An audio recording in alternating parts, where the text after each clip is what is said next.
Donald Trump's daughter Ivanka and her husband Jared Kushner are under fresh scrutiny over their influence at the White House after a very public eruption of their feud with former chief strategist Steve Bannon. In a gloves-off interview with Vanity Fair magazine, Bannon laid bare the mutual enmity with the senior advisors to the president, one of the worst-kept secrets of the Trump administration. The railhead of all bad decisions is the same railhead, Javanka, he said, using a nickname that conflates the couple. Bannon, who returned to right-wing site Breitbart News after being forced out of the White House in August, recalled an Oval Office meeting in which he accused Ivanka of being the queen of leaks. The first daughter allegedly retorted, "You're a fucking liar." Ivanka was a fount of bad advice during the campaign. Steve Bannon he also condemned Ivanka over her handling of the recent U.S. Senate special election in Alabama, where Republican candidate Roy Moore denied accusations of UAL misconduct with teenagers. Ivanka said pointedly during the campaign, "There is a special place in hell for people who prey on children." Bannon, who supported Moore despite the allegations only to see him lose the Republican heartland to a Democrat, responded in the Vanity Fair interview, "What about the allegations about her dad and that 13-year-old, a reference to an unproven allegation from a California woman that Trump raped her as a teenager. Last year the woman dropped a lawsuit making the claim. Trump has faced multiple claims of UAL misconduct and denies all of them." Bannon added to Vanity Fair, "Ivanka was a fount of bad advice during the campaign." As for Kushner, Bannon made little attempt to disguise his contempt. He doesn't know anything about the hobbits or the deplorables, using two ironic terms for Trump supporters. It was Kushner who reportedly encouraged the president to fire FBI Director James Comey, a move that could come back to haunt him during the investigation into alleged collusion with Russia in the election campaign.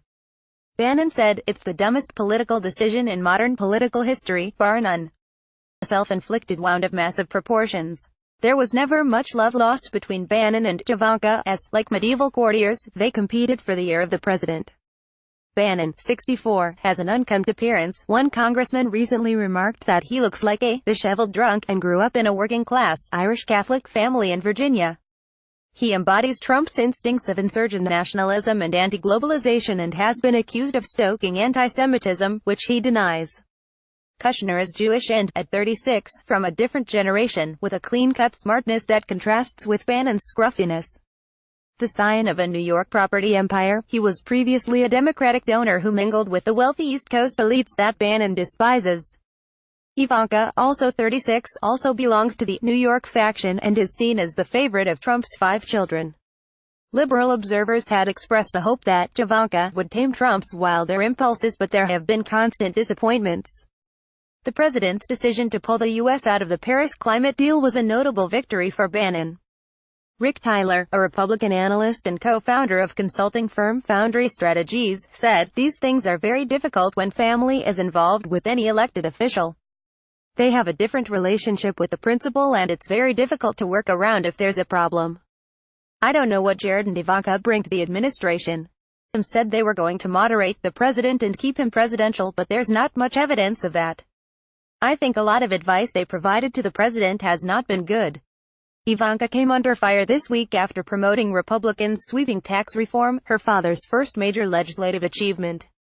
During a sycophantic interview by Fox News, which praised her for securing an increase in the child tax credit, she claimed, "I'm really looking forward to doing a lot of traveling in April when people realize the effect that this has. The vast majority will be doing their taxes on a single postcard."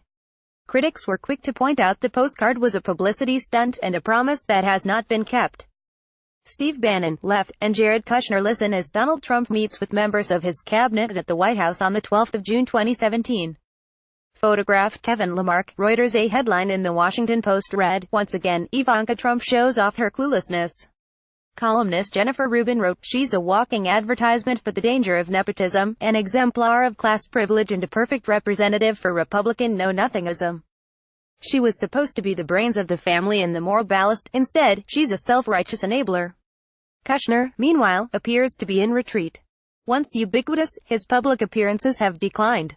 It has been widely reported that his gigantic portfolio has shrunk and his influence is on the wane, raising questions over how long Javanka will remain in Washington. This may in part be because of speculation that he will be the next big fish caught in special counsel Robert Mueller's investigation into Russian meddling in last year's presidential election. There has been a steady drip of revelations about his part in the intrigue. Kushner was also forced to apologize in July for filing incomplete security clearance forms. He has denied any kind of collusion with Russia. Also, according to media reports, Kushner was key to Trump's decision to recognize Jerusalem as the capital of Israel, a move that earned considerable international blowback. This week the UN General Assembly voted by a huge majority to reject America's stance. Tyler, former campaign spokesman for Republican Ted Cruz, added, "Jared has shrunken from the spotlight. He seemed to be seen in every photo and was keenly aware of where the photographers were and what type of lens they were using. But we never heard from him, and, when we did, it wasn't terribly impressive. Usually when we put people in positions of great responsibility and authority, we have knowledge of their commensurate qualifications and experience. With Jared we know of none."